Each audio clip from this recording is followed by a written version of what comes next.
Used car as is, no guarantees, no nothing. So I want you to tell me, after you read this, you contact him by email or on phone? Via phone. Okay, and you have a conversation with him. Tell me about the conversation. I explained to him that I was going to my mother's funeral and that this was a car I'd wanted for a long time, and that what I really would like to do, if it is in drivable condition, drive it back from Texas to Minnesota. That was the only reason I was interested in it, because I was going to have my two best friends fly out and drive back with me, because it was just a very hard time. So you want to know that some sort of assurance that the 60-year-old car would make the trip from Texas to Minnesota.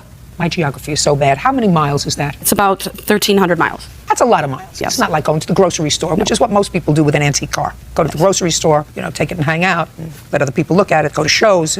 So he says, no question, car can do that, right?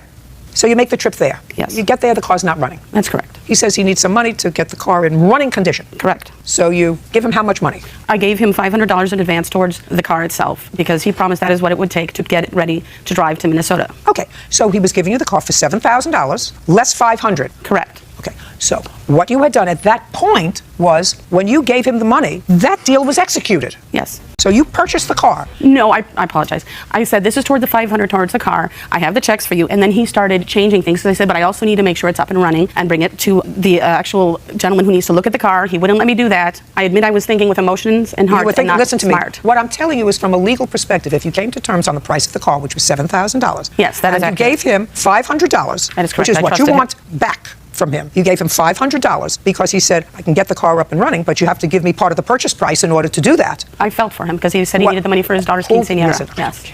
Doesn't matter. I apologize. Doesn't matter. That's what it is. Purchase the car. You gave him the $500 towards the purchase price. You were coming to pick up the car. Bottom line was, you did not pick up the car because he kept saying next day and next day would be ready, and he promised for days on end. And how many days? It ended up being at least a week or more, where he knew I had to fly home. Give me the date. I'm sorry. Give me the date.